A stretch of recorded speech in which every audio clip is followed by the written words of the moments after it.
مبارک، حضرت عبداللہ بن مبارک علیہ رحمہ اور حضرت سفیان ثوری علیہ رحمہ دونوں ساتھی تھے، بڑے جید عالم، محدث اور بڑے عارف تھے۔ دونوں نے بڑا اونچا علم حاصل کیا اور اپنے علم پر عمل کیا اور عمل کے ذریعے سے اپنے محبوب حقیقی معرفت حاصل کی۔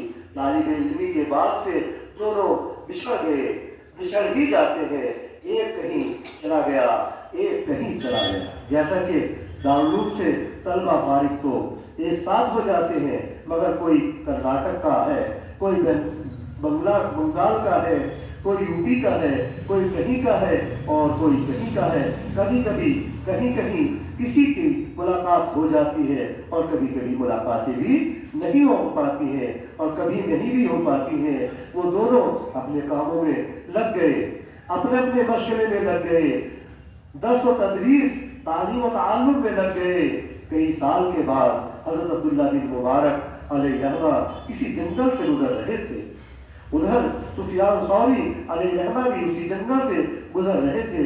دونوں کا اونٹنی پر سفر تھا، اتفاق سے دونوں کی ملاقات ہو گئی، دونوں نے ایک دوسرے کو پہچان لیا، آپس میں گفتگو ہونے لگی، ایک دوسرے کو دونوں نے پہچان لیا اور گفتگو بات چیت ہونے لگی۔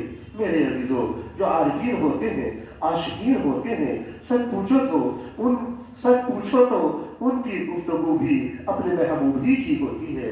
ان حضرات کو سلام کر کے اور سلام کا جواب دے کر، خیر و خیریت پوچھ کر یاد کچھ نہیں رہتا ہے کہ وہ کیا گفتگو کرے۔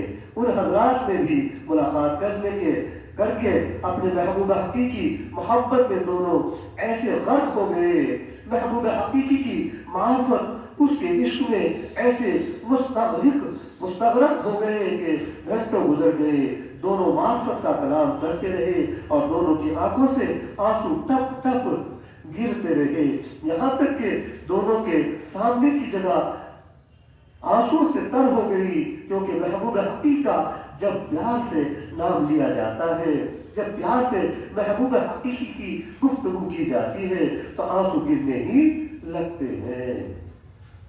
میرے عزیزوں، جو آنسو پیار میں نکلتے ہیں وہ تکلیف میں بھی نہیں نکل پاتے ہیں۔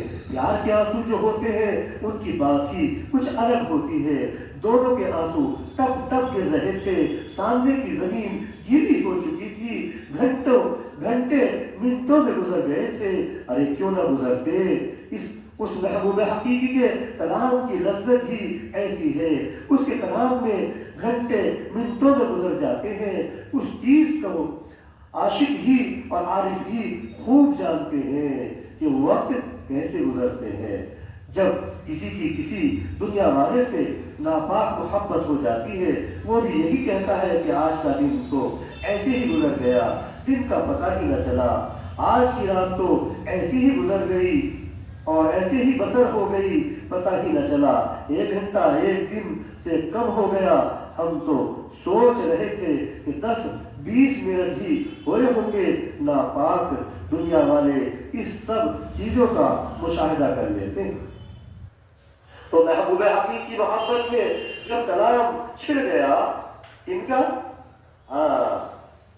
عبداللہ بن مبارک اور حضرت سفیان ثوری علیہ رحمہ کا جب محبت حقیقی کی محبت میں جب کلام چھڑ گیا، تو محبوب حقیقی کی محبت میں جب بات چھڑ گئی، محبوب حقیقی کی محبت میں جب دل کھلے گا تو اس میں سچ پوچھو تو دن گھنٹوں میں گزر جاتے ہیں۔ کچھ دیر کے بعد جب ان کی وہ گفتگو ختم ہوئی اور ایک دوسرے کو اپنے اپنے تقاضے یاد آئے اور دونوں رخصت ہونے لگے، تو حضرت سفیان ثوری علیہ رحمہ کہنے لگے، اے عبداللہ بن مبارک، شاید آج کی ہماری یہ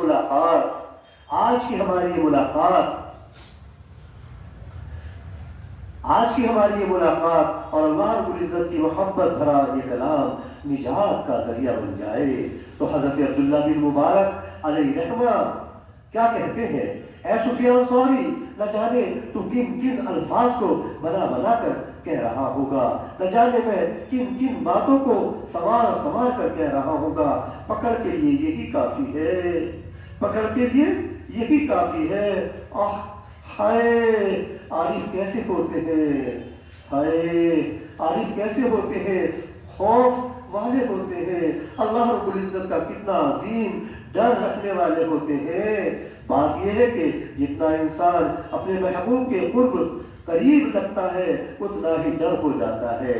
یہ بات کچھ الگ ہی ہے، یہ بات کچھ الگ ہی ہے۔ جتنا زیادہ رب کے قریب لگتا ہے اتنا ہی اپنے کو دور پاتا ہے۔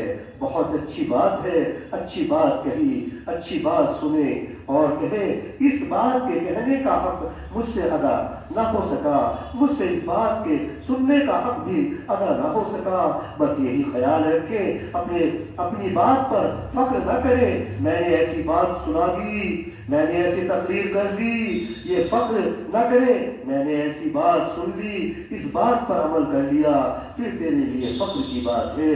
جو بات سنی ہے اس پر اگر تو نے عمل کر لیا تو پھر تیرے لیے فخر کی بات ہے۔ اس بات پر عمل کر کے اگر تو نے اپنا رشتہ، اپنا تعلق اپنے اللہ سے جوڑ لیا تو پھر تیرے لیے فخر کی بات ہے، نہیں تو صرف تیرے کہہ دینے سے یا سن لینے سے فخر کر لینا کافی نہیں ہے۔ یاد رکھ اس کا جواب تجھے دینا ہوگا۔ اس محمود حقیقی نے اپنی فکر دی، جیسی بھی کچھ دی ہے، بہرحال ہے، تبھی تو ہم یہاں بیٹھے ہوئے ہیں، تبھی چند گھڑیاں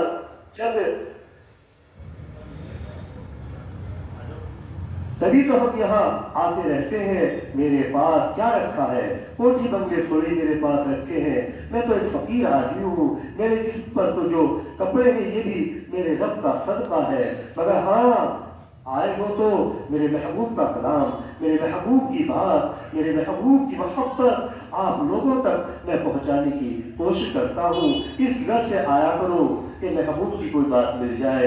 یہ آنا جانا، یہ آنا نیکیوں سے خالی نہیں رہے گا، نجات سے خالی نہیں رہے گا۔ پتہ نہیں زندگی کا کون سا قدم، پتہ نہیں زندگی کی کون سی کہی ہوئی بات، پتہ نہیں زندگی کی کون سی سنی ہوئی بات حشر کے میدان میں کام آ جائے، حشر میں نجات کا ذریعہ بن جائے۔ اور یہ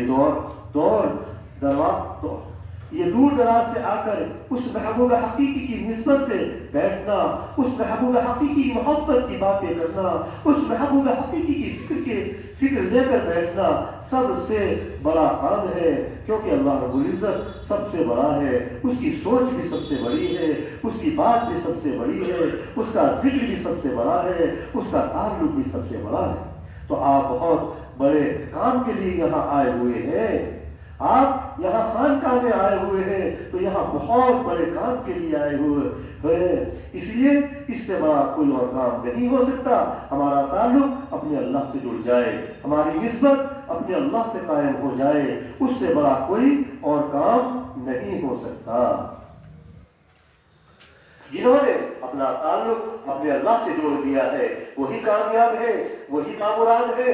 اس لیے جب اللہ نے ہمیں اپنا بنایا ہے کہ ہماری غفلت کیوں ہے کہ ہم اللہ سے دور ہیں، اس کا جو کام تھا وہ اس نے کر دیا کہ بغیر مانگے ہمیں کلمہ دے دیا، بغیر مانگے ہمیں اپنا پیارا حبیب جناب رسول اللہ صلی اللہ علیہ وسلم دے دیا، بغیر مانگے دے دیا، ہمیں اپنی ذات دے دی۔ پھر ہم اس سے دور کیوں ہیں؟ ہماری سمجھ میں یہ بات کیوں نہیں آ پا رہی ہے؟ ہمیں یہ بات سمجھنی ہے۔ اللہ پاک ہم سب کو جو ہے ان باتوں پر عمل کرنے کی توفیق عطا فرمائے۔ وآخر دعوانا الحمدللہ رب العالمین۔